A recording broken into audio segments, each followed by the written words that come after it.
we have to take WNBA off the table. Even if you do that, I'm still taking the OGs.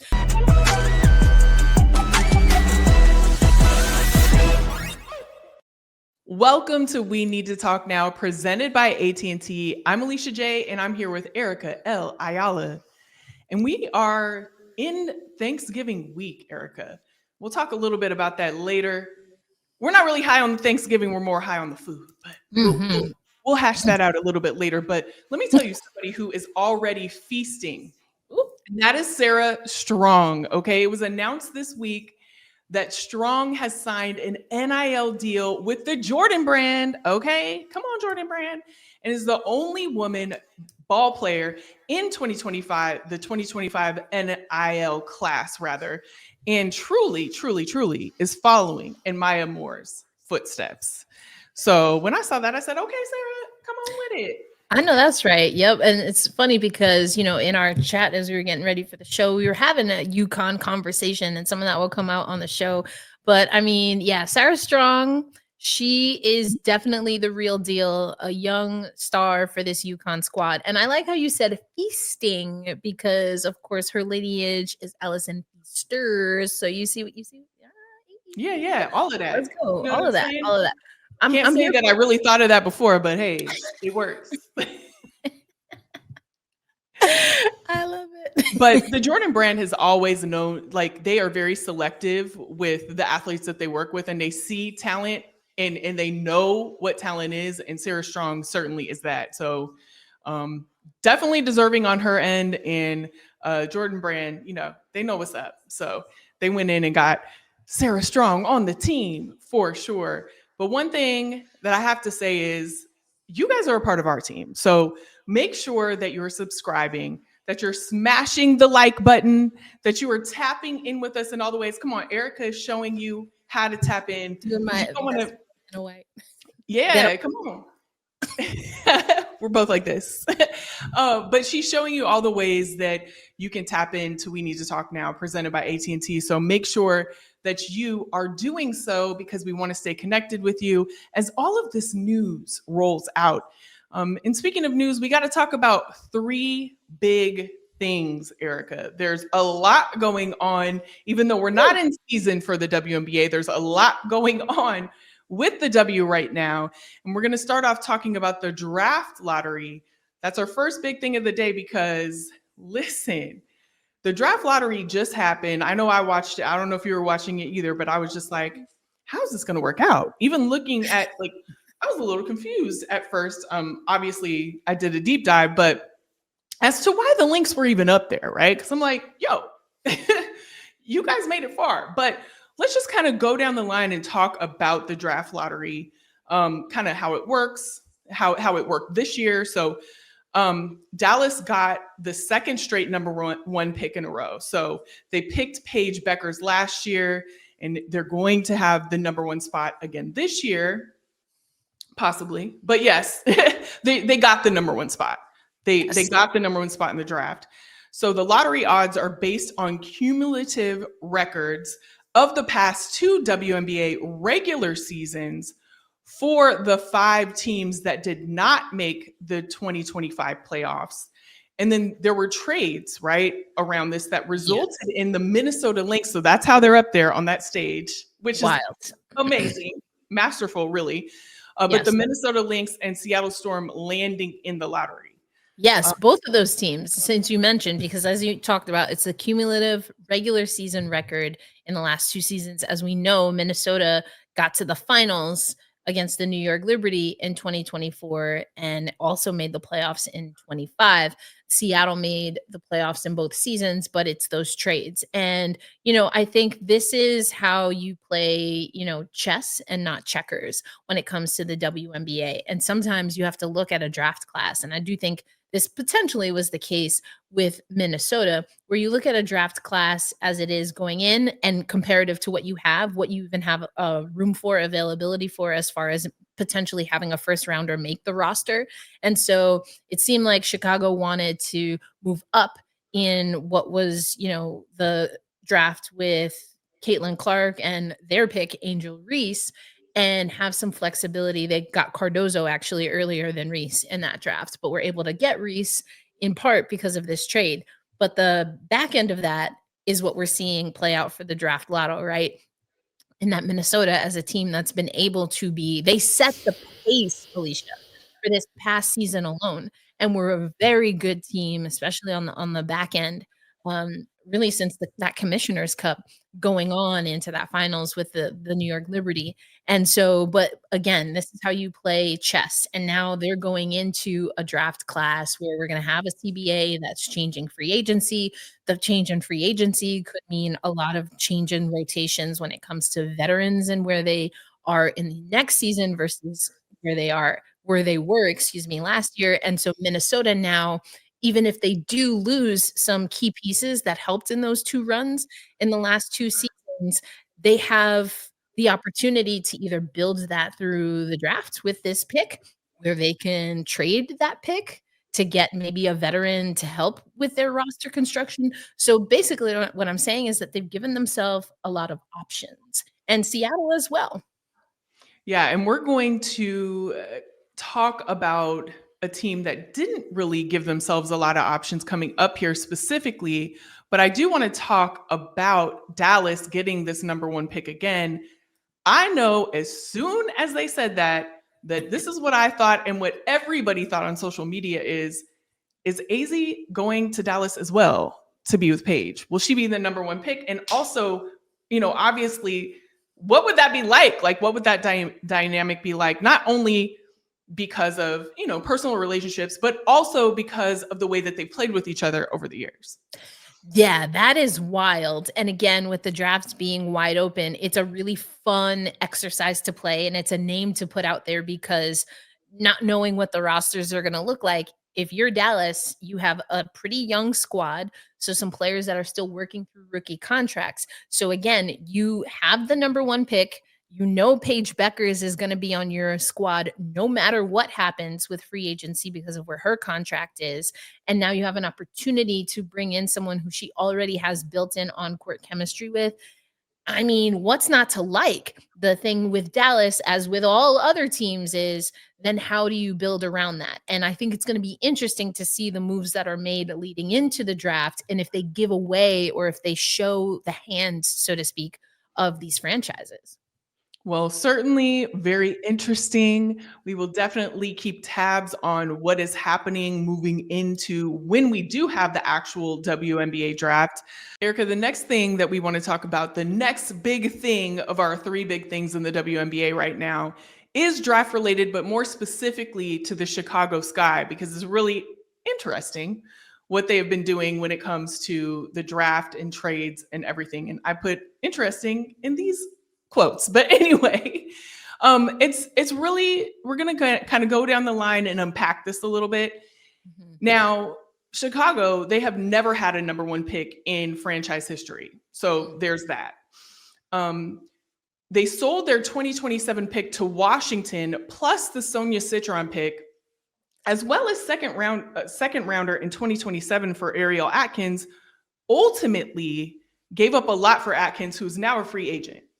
So there's that.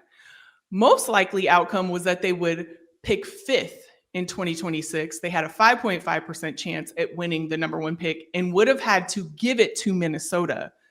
But since the 2022 playoffs rather, have prioritized the win now mode that has resulted in a 41-83 record over 3 seasons, 1 playoff appearance, and 0 wins. So when you look at the different types of movement that they've been doing and just the decisions that were made, what are your overall thoughts on Chicago and the way they've been moving in the draft, trades, and all of that, Erica?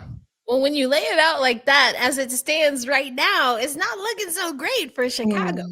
It's not looking great for Chicago. I think that the Adkins, giving up a lot for Adkins, it not quite working out. And, Ariel Atkins is a great player. Sometimes great players that have been more role players on great teams with other great players, they want a chance to be that person. And that has its ups and downs, its give and take, right? Because sometimes you have to weather a storm of maybe getting a team around a player like Atkins, if that's what they were trying to do, build around Atkins. But is it building around Atkins? Is it building around Reese? Where does Cardozo fit into this? How does an Elizabeth Williams help support that when she's healthy? Just so many other things that are going on. And it feels like it's disparate moves. Like they don't seem like they're really aligning, and maybe the vision has been a little start and stop, I think, is a kind way of saying it. We don't know how this will play out completely, but again, in a season, in an off season specifically, Alicia, where everybody in the league except for very few players, and of course anyone still on their rookie contract, when you're up as free agents and you have these picks that you could have held on to but now don't have, and you're still not a 500 team in the last handful of years, that's a tough sell. Like how, as an ownership group, would be the question that I'm asking as a Chicago Sky, if I were a Chicago Sky fan, how as an ownership group are we justifying this? But more importantly, how are we rectifying some of this? How do we get back on track? And who are the players that we want to do that? Because of course there was a lot of dust up towards the end of the Chicago season, including with a star that I alluded to and mentioned when we were talking about the draft lottery in Angel Reese. Yeah. So when you say a win now mode, not only does that entail like bringing in players that you think could win now, but also taking care of those players. That is another part of it. And so we've seen over the course of the franchise history of the Chicago Sky, many players express that things needed to change. Not just Angel Reese. She was definitely the most vocal, the most recent person who was vocal and player, but there have been multiple players throughout the franchise. So if you want to win now, you have to make sure that you're taking care of your players now as well. There's that. But it's also hard to think of a win now mentality as a basketball franchise and not think about your future. I mean, I think the Lynx are a perfect example of that. They're winning now. Obviously they didn't win the championship, but they're winning in a lot of ways now. But they also are looking forward to their future with the way that they've moved, with trades and all of that. And so you just simply can't focus on one thing when you are a friend. You have to focus on it all. Yes. And it's really a staggered approach, right? And I am always fascinated to talk to GMs about this because it is such it's like double dutch, right? Or again, like a staggered, like a scaffold approach to kind of building up your assets. And, if you do get hit with expansion, which we know is going to continue through 2030, maybe beyond, we'll have to see where the league goes with that. But we know at least through 2030, we still have several more teams that are joining. We have a collective bargaining agreement that these GMs have had to manage. And so I think you're starting to see the players or the franchises that were maybe keeping that in mind versus the ones that were hedging their bets on what they could do now. And I think the winners in the exchanges that we've seen Chicago be a part of have been Washington, Minnesota. Like Washington is a team that was not in win now mode in the last handful of seasons.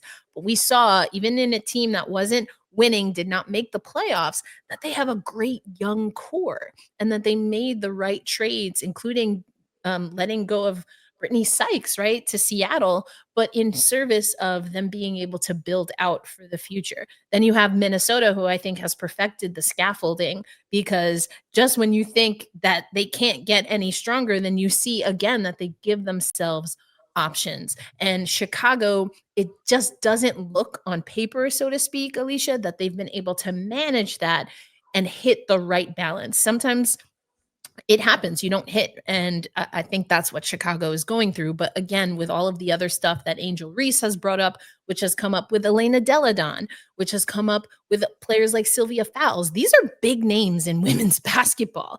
And Chicago, unfortunately, is attached to all of those names, but not necessarily in the most positive light.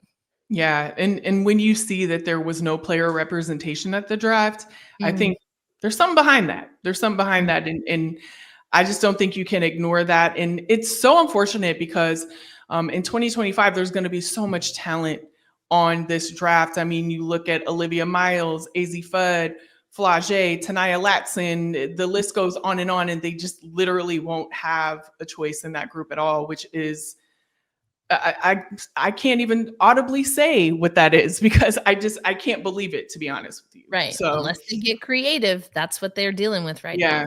Right now at the current moment, that's what they're dealing with. Well, we're also dealing with something else in the WNBA, and this is our third big thing of the week. And that is that out of all the 5 head coaching vacancies this offseason, not a single one saw a Black woman get hired. Not one. And when you look at the entirety of coaching now, with the most recent hire of Chris DeMarco with the New York Liberty, there is not a Black woman in a head coaching position in any of the positions. It has gone from 6 Black head coaches in 2022 to just 2, and both are men. And there's so many other, and we will hit these as we have this conversation, but just that alone, Erica, what is your response to that? Because it's staggering. Yeah, it takes me back to some reporting that I did when the New York Liberty hired Walt Hopkins, and he came from the Cheryl Reeve coaching tree. And Cheryl, one of the first things that she said with regard to that hire was that where are not just the Black women, but where are the former players? And the reason that I wanted to bring that wrinkle in is because overwhelmingly, this is a league made up of Black women, Black queer women, even, and so when you have a league that for some reason can't create a pipeline for its own talent. These are elite level players, Hall of Famers, women's basketball Hall of Famers, USA basketball Hall of Famers, FIBA basketball Hall of Famers, and of course, Naismith basketball Hall of Famers that cannot find a path in coaching and in head coaching and then remain in those roles. A lot of people are raising eyebrows. And I think that's fair because where is the representation? But as you mentioned, there are some other trends that are worth sitting in a little more nuance than just the demographics, excuse me, and the conversation that we're seeing. And that's actually something that we're going to be working on over at cbssports.com. And again, I'm sure we'll talk about here on We Need to Talk. Absolutely. I do want to mention that there are now 2 head coaches of Asian American descent, Natalie Nakase, who won Coach of the Year, and Sonia Rahman, who is the head coach of the Seattle Storm. She's also the first WNBA head coach of Indian descent. So there are women of color that are represented. However, when you look at 63.8% of all WNBA players identifying as Black or African American, and you don't have that reflected in the coaching staff, there's an issue, there's a problem, something needs to be done. Yep. And that's on that. And it does look like the hiring trends in the WNBA are beginning to lean towards NBA experience. That's great and all, but this, at the end of the day, this is a women's sports league. Yep. And for people to say, there are some people like, well, there's nobody out there that has the experience that these coaches that have this NBA experience. Let me just tell you 2 words: Christy Tolliver. Okay. And that's just one example. She was a player. Accolades for days. Okay. NBA experience and WNBA experience. And that is just the tip of the iceberg for all of her experience. So if you're going to tell me that there aren't candidates as qualified as Chris DeMarco, this is no shade to Chris. I don't want to belittle anyone's work that they've done within the coaching sphere, but he doesn't have anything close to what a Christy Tolliver has. A Christy Tolliver, Lindsey Harding, Teresa Weatherspoon was attached to that Chicago team. And as far as the teams that have had losing records in Chicago, actually hers was on the come up. She actually improved from the record the year prior, but did not maintain her head coaching job. So I'm with you that doesn't hold water. That argument does not hold water, as Marissa Tomei might have said in My Cousin Vinny. I love that movie. Well, however you say it, it doesn't hold it, okay, at all. And I wanted to also bring in a quote from Noelle Quinn, who was the head coach of the Seattle Storm. Noelle Quinn on 5 Black women head coaches in Unrivaled, okay, which is a new league versus none in the WNBA. It's not by accident. I believe it's intentional. Representation is possible when leadership chooses to make it possible. And that is, she was also asked if she'll coach again in the W, and she said, we'll see. And this is from Ben Pickman. Yeah, But great reporting there by Ben. And it's also Teaspoon is someone who also is at Unrivaled. And I asked her a similar question, and it's a we'll see. But let's not forget, it was the 2024 Final Four where Dawn Staley talked about the growth of women's basketball and that it has been intentionally held back. And to see those kinds of quotes coming up again by Black women in the sport is, again, we have to talk about it. We have to talk about it. We definitely want to hear what you have to say too. So make sure that you comment below, get in the conversation, because this is something that we need to talk about more often. We need to talk about it every day. We need to talk about it until it changes, because this should not be the way that it is, period, point blank. There's no other conversation. Like, people can argue it down all day, but it doesn't add up and it's not right. It's not right. So please join the conversation. We want to talk with you about this. And we will be talking about this on future shows, because obviously it's not going to change overnight, but it does need to change. Mm-hmm. It does. Man. So let me calm down a little bit. We got this. Get a little worked up. It's real, especially as, we 2 Black women here talking. So it's real. Absolutely. Absolutely. Well, let's go into something a tad bit lighter, still in the WNBA, but we had to talk about this when we saw it. The Phoenix Mercury, they have announced a rebrand. And the moment this dropped, Erica, we were talking about this earlier, I literally just wanted to know who asked for this.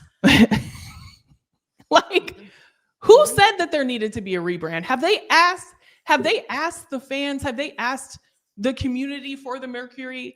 Do we need a rebrand? Because literally, who? That's all I want to know. Yeah, I don't know. I do not know. What I will say is, and we've talked about this off air before, in other sports I cover, but especially hockey loves like a commemorative logo vibe, like an anniversary logo. And the Phoenix Mercury is an original franchise.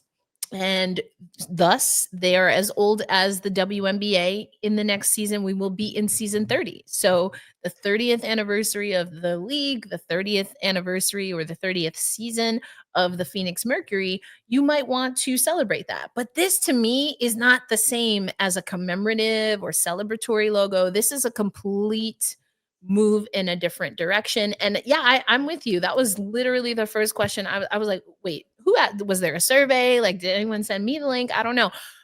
So that was my first reaction. And I think fans are reacting, and maybe it's the newness of it all, because when you're a fan in particular, you get not just used to your logo, but you identify with it. Not to mention, you've probably spent some money, right, on having that thing in, out, up, down on your clothing, your car, whatever the case is.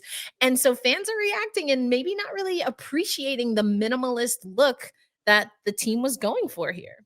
Yeah, so let's break it down a little bit. You're looking at it right now if you are on YouTube, and if you're not, please just go to YouTube and just even look at this segment so you can take a look at it. But it's a modernized, they say that it's a modernized logo. The Mercury president said the goal was to modernize a logo that the organization believed was true to the 1990s and limiting in what the franchise could do with it.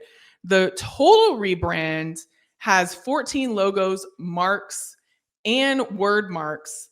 And the team designed its own font for letters and numbers. I don't know. I mean, they said that this took what, Emma, 3 years to create and perfect. And when I look at it, the difference, if we could toggle back to them side by side, if that's okay, it's a little different. It definitely has modern notes, but it's not that much different to me. when I think about the costs that you incur with a full rebrand, and also something that the fans were happy with as well, I just don't see that big of a difference. Yeah, I think the M hasn't changed very much. I think, we talked about maybe the sharpness of the angles and the slant, maybe just switching sides a little bit here. Yeah, I'm not sure. But you know what? In fairness, I'll try to offer another opinion. I remember I was vehemently against moving away from Maddie the mascot as a New York Liberty fan because Ooh, that's what I grew up with. And so I okay. had nothing against Ellie, but it took me a minute. You know what I'm saying? Like, okay, like I see you here, Ellie, and I'm gonna try and respect you because I believe that you deserve that. But where's Maddie? Where is Maddie? Why did I didn't get to say goodbye? Nobody asked me. Like Maddie done been through some things. Maddie lived in Westchester County, y'all. Okay. And now we Ooh. just we get to the big house. We get to Barclays and Maddie don't got a little doghouse nowhere. That's kind of messed up. That's kind of messed up. But I And think here we go. I mean, Ellie the elephant is just beyond. I'm not saying that is going to happen for Phoenix, but I'm just offering that things can change. The temperature can change, so to speak. No pun intended, since we're talking about Phoenix and Mercury. No, the temperature can change on things. We'll see. I guess we'll see what happens. yeah, absolutely. I love me some Ellie, but that also speaks to the point that we're making about asking the fans, like bringing the fans into this. If they're happy with what's there, why are we going to change it? Why can't you add a logo just for the anniversary, like you talked about at the top? It's like you didn't have to rebrand, come up with a new font, Yeah. 14 different logos. If we could go back to the 14 logos too, Emma, it's like, It's a lot. this is a lot. This is a lot. And also the Merc of it all. The Merc. Yeah. The Merc of it all, that's a lot. That looks like a cybersecurity logo.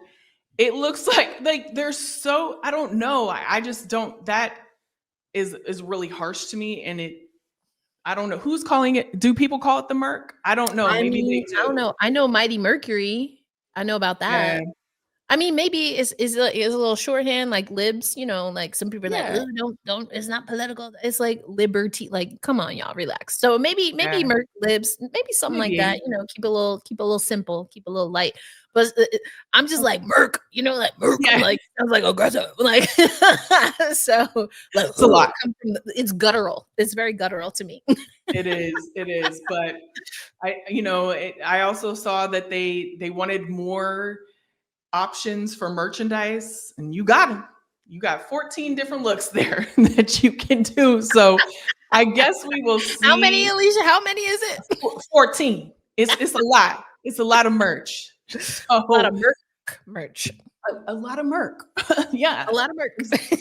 A lot. So it caused quite the uproar, but we will see how it plays out in the future. Like you said, people love Ellie now. Maybe they had an issue when it first happened. So we'll see how it works out. But just, off top, I don't know.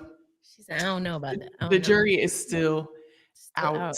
They didn't change the colors or even give us like some options there. That could have been another way because that's what the Liberty did to rebrand from Manhattan to Brooklyn. So but there's not a change. Again, it goes back to, did we ask for this? Do we need it? I don't know. Anyway, so we'll see. Yeah. Well, all right. Emma's saying they added a purple color, but we gonna see. We will definitely see.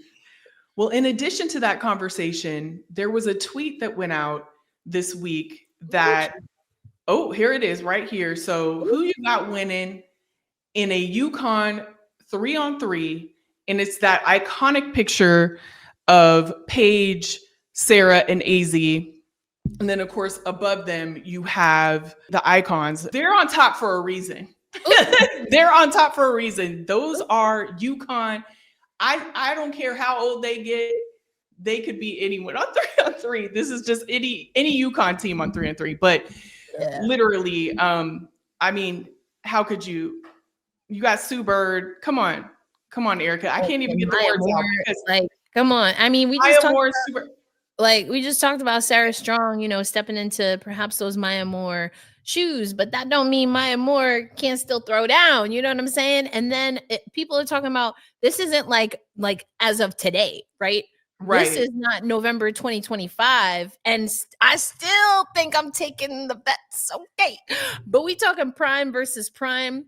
Sue Bird talked about a part of the reason that her game changed is not because she lost her speed, is that the brakes were a little faulty, and that could be a little dangerous. You know what I'm saying? But we got Sue Bird with all of her agility, Diana Taurasi, with none of those back issues that plagued her on the back end of her Merc career. And then Maya Moore left on the top. You know what I'm saying? Like she climbed to the top of the mountain and then was just like, I'm good, y'all. I don't even, and you know what's wild? I really don't even know if we saw peak Maya Moore WNBA. We didn't. Like, I'm not even sure. Like, and that's wild to think.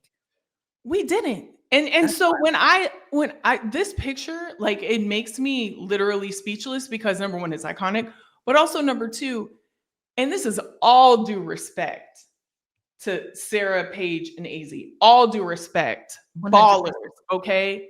100%. But there is no question who would win in prime versus prime. And anyone who would say that it would be the opposite doesn't necessarily know women's basketball in the history of it, especially UConn women's basketball. Yeah, man. I don't know about that. And see, I was even throwing in WNBA because Maya was quite literally otherworldly. But now we have to, because other than Paige, the other two, Strong and Fudd, are not even in the pros yet. So we have to take WNBA off the table. Even if you do that, I'm still taking the OGs. You got two of them that were a part of, as far as I'm concerned, the best UConn team we've ever seen. O2 stand up. Like I'm rocking with that O2 squad, right? Because I'm pretty sure DT was on that squad too. She was a couple of years younger than Sue. And then you got Maya Moore, man. Come on. And then the wild thing is, like, who are the substitutions for each of these squads? Like, who gets Stewie off the bench? We haven't even talked about Stewie. That's what I'm saying. This is crazy. This is like it's a conversation that brings up my blood pressure because I clearly have strong thoughts, and I actually love it because this is like, so many times we have these conversations. We still have these conversations on the men's side. And yes, there is a little bit of a learning curve. We talked about that with other stars coming into the league or just the succession and rise of women's basketball. But when you have an organization like UConn, and you can pull in from just like the all-star roster there and start doing like a 3x3 UConn only edition, that's wild. Like this is one of them things that it could be its own game. Like forget spades, we putting the cards away, and you got to come up with your 3-on-3 roster of UConn alum only. That's Erica, wild. You can't tell people that idea right here. You got to get that idea on the table and start selling it. She's like, don't be stealing Erica's idea. Don't be stealing her idea because I'll buy it right now. Think I'm playing. You see what I mean? Like, see what I mean? People be mad, like, oh, heck no, how I ain't get Stewie? Let me, like, it's like, come on, like, that's crazy. Like, I see you got Mule, but, I got Nurse. Like, what we doing? How we building this out? Like, that's crazy. That's crazy. Yeah, it is crazy. But I can't even speak about this because I just can't believe that anyone, and like I said, respect. Love the players on the bottom, but it's the players on the top that would win every time. Let's be clear. Okay, let me put this out here. This is another, I'm gonna make you a little uncomfortable here, but that's what we do. Do you need to know how Strong's next 2 3/4 seasons go? Or are you locked in? Like, does that not change? Or could Strong maybe tip the scales even a little bit for you? Oh, silence. Oh, man. Oh, listen, I think that Sarah is going to be one of the best women's basketball players we've ever seen in our lives, if not basketball player that we've seen. But I still have to go. Okay. I still, without question, have to go with the three on tap. I ain't Period. mad at it. I can't not I ain't mad. do that. Who they were as players, how dominant they all were as players, and we're talking about at their prime. At their Okay, prime. we're talking about at their prime. So again, respect, but I'm rolling with the top every day. I love this. We might have to do this again, but like we also gotta recruit a fourth. Like who coming off the bench for the squads, and they could pick from any era. Like that would be wild. This, Erica, that would be you wild. onto something. You I'm onto telling something. you. Let's I'm telling do you. that. Whoo, child. Well, and then we gotta ask Swin. You know, Swin got something to say about this. We're gonna have to get folks on here. Bring her into the conversation. She's on. We need to Renee. What Renee gotta say? What Renee? You know who Renee taking? Like I want to know.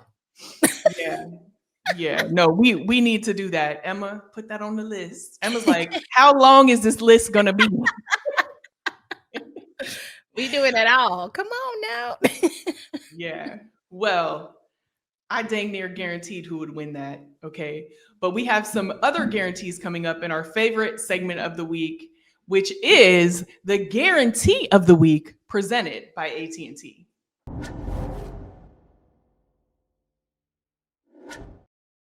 Now, it's Feast Week, and there's a top 5 matchup on deck this week in women's college basketball that we're getting into in our guarantee of the week presented by AT&T. And that is a matchup between 3 versus 4. So that would be UCLA and Texas on Wednesday night in Las Vegas. Huge game, quite possibly the biggest women's college basketball game that we've seen this season thus far.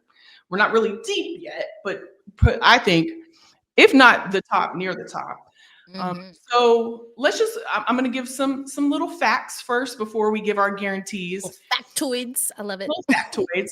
Both teams were Final Four teams last season. Head to head, UCLA hold a 5-4 edge. Last matchup was on March 24th, 2021, where Texas beat UCLA 71-62. In a minute. Okay. And then the last 3 matchups between these two teams have been in March Madness. Last time UCLA hosted Texas was November 23rd, 2014, which is crazy. Lost to Texas 75-65. Now let's look at the teams right now.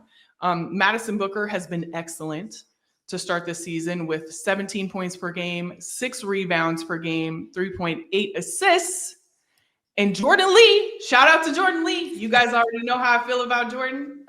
But Jordan Lee's team's she is the team's second leading scorer with 14.6 per game. And I put a period in the notes. But anyway.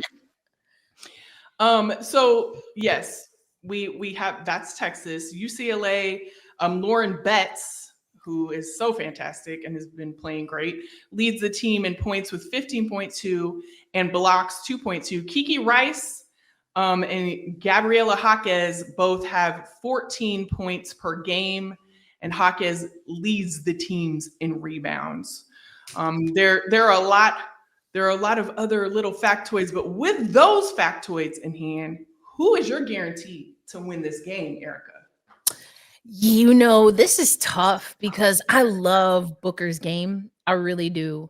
I love Lauren Betts' game and her journey and her story. I've had the chance in the last 2 seasons now to go to Big Ten Media Day and speak to Lauren Betts and just her growth trajectory, how she approaches the game. We haven't been able to see her younger sister, Sienna Betts, hit the court, and don't believe she'll be available for this matchup as well. But they definitely are a team that, as well as they're playing now, 6-0, number 3 in the last AP poll, they could get even better as the chemistry starts to build. If I look at the team stats, though, because I have to look this early in the season, I personally like to look at team stats because, I mean, the Hoopers are going to hoop, right? And we're not in conference play yet. Not everyone has played, if any, ranked opponents, the same amount of ranked opponents at this point. So if you look at the team stats, like, it's kind of looking like Texas should maybe be the 3 instead of the 4 here. They have more points per game averaging over 100 points per game and keeping opponents to less than 50. Whereas you have UCLA is averaging just shy of 83 points per game, Alicia, and they're holding opponents to just over 50 points at 53 points per game. Then you look at, this was wild. Like, I even had to have Emma take a look at this because I was like, am I reading this right? Like, sometimes I get my numbers a little mixed up. So I was like, maybe I just, like, my brain ain't working the way it needs to. Opponent turnovers per game for Texas as of right now, 28.6 per game. Per game. Like, that's you putting some pressure on, right? Comparative to 11, UCLA forces 11 turnovers per game. But then I had to look at also strength of schedule. And at least as of right now, Texas 5-0, no ranked opponents. UCLA 6-0 have played Oklahoma and North Carolina, who are both ranked. And that to me might mean that the numbers for UCLA, at least right now, are more true to what they will be throughout the season than for Texas right now. So even though Texas has some gaudy numbers, and if they can keep up the pace offensively and they do what they can do defensively, they are averaging, opponents under what UCLA averages. I like that look for them on paper, but I think UCLA, their numbers are a little truer to what the true trajectory will be throughout the season. So I'm going to take the Bruins in this one. Well, you just broke it down beautifully, Erica. And I'm just going to keep it all the way real on the strength of Jordan Lee. I'm going with Texas. I love it. I love it. Listen, I ain't even mad. Like, and I do, like you said, their opponents haven't been probably as strong as what UCLA's opponents have been, but I do like what I am seeing out of this Texas team.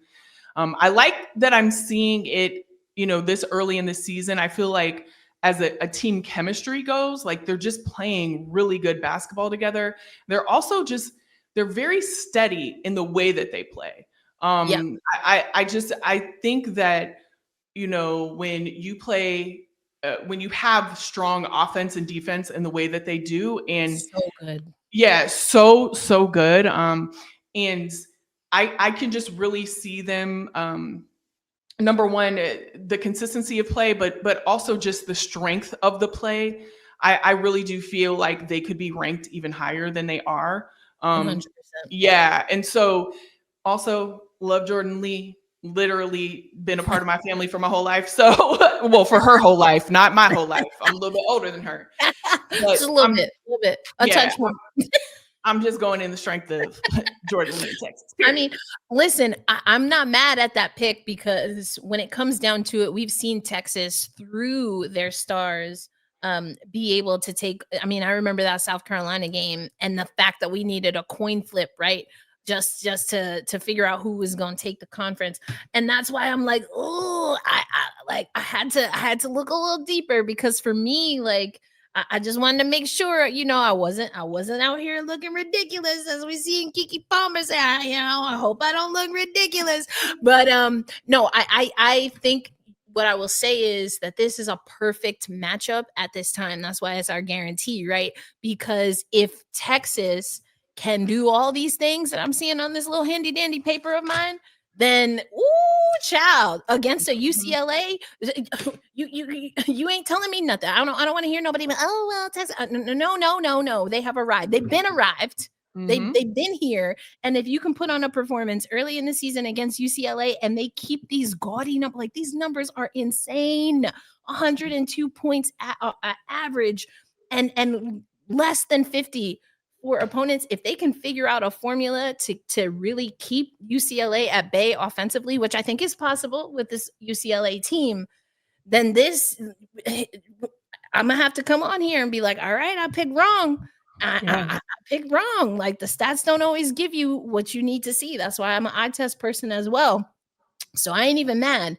It's gonna be a good one. It really is gonna be and we get it so early. Ooh, it's a treat. I know. It's a treat. Definitely a matchup that you should all be tuned in for. And something else that I wanted to point out that's right here on CBS and CBS Sports Network rather, is a special episode of Home Court, which is a series that focuses on coaches in basketball. And I think it's a fantastic series, but this particular one is going to be on USC's Lindsay Gottlieb. And I wanted to show a clip of it. I actually got to preview the entire episode, and it's fantastic. But she sat down with USC legend and also WNBA basketball legend Lisa Leslie, who's also a host on We Need to Talk. And it's a fantastic episode. Definitely take a look at this clip and make sure that you tune in. So take a look at this clip and we'll tell you where to find it after this.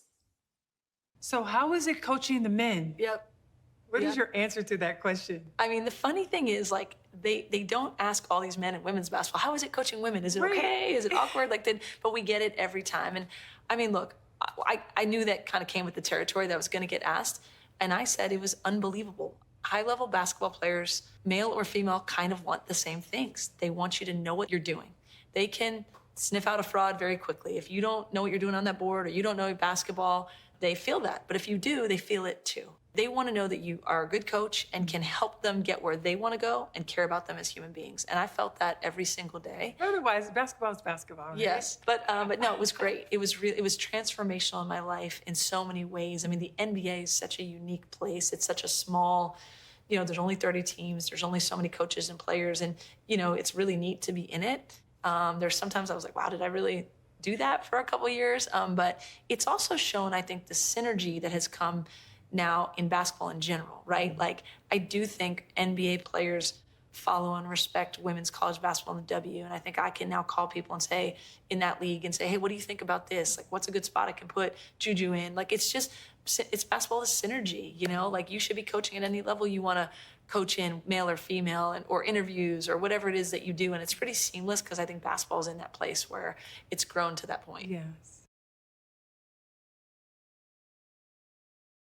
Okay, so that's just a little snippet. So that was a very powerful snippet with a lot of layers. So just imagine the entire episode. So make sure that you tune in. It's going to air on Thanksgiving Day, which is Thursday at 1:30 p.m. Eastern Time on CBS Sports Network. Make sure that you're locked in. Erica, we got to go because we have been talking a lot on this episode, but I just have to know, what is your favorite? Now, Thanksgiving, the holiday, we could argue that all day. Look it up. Why it's probably not the best. However, food is always the best for me. Something I'm gonna pick. So what is your favorite side when it comes just to one? Like, that's tough because we were talking, I love sides. I'm just gonna give you my plate and then people can judge it later. But in my family, we do black beans and rice, plantains. If I would prefer a little jerk chicken with the mac and cheese. Let's go. And a little side of hot sauce. And if I'm going to Thanksgiving dinner, I probably made a specialty cocktail. So I'm a rock with that. That's what I'm going. That's what's on my plate.